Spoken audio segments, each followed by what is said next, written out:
These include, for example, legal documents, contracts, lease, deed, or court pleadings, for example, statement of claims, defense, written submissions.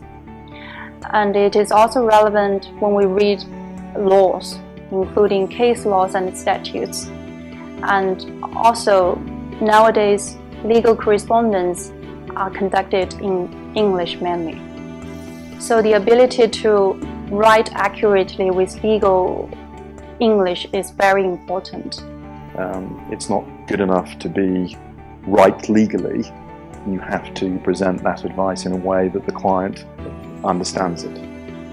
We certainly have an expression here, don't tell me what it says, tell me what it means, and more than that, what it means for me in my particular circumstances. I think that's very important. Another big point that we try and stress is, who are you writing for? Know your audience. And if that's another lawyer, then it's going to be more legalistic in tone than a lay client or somebody else who perhaps doesn't need that level of legal detail in it.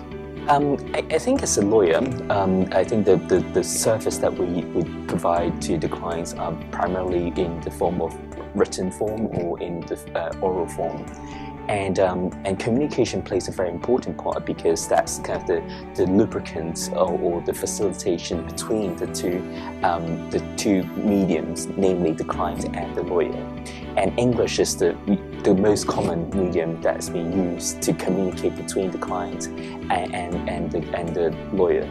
And having good English communication skills will definitely be helpful in order to maximize the effectiveness of that kind of communication.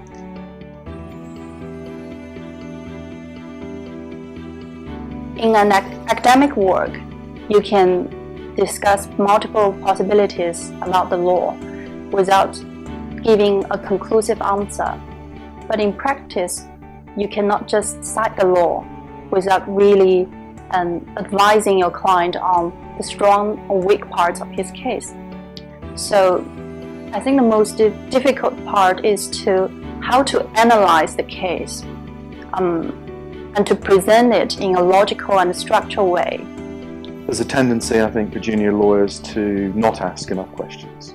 I think they have a fear of asking questions, perhaps because they think that they won't be considered good if they ask too many questions. We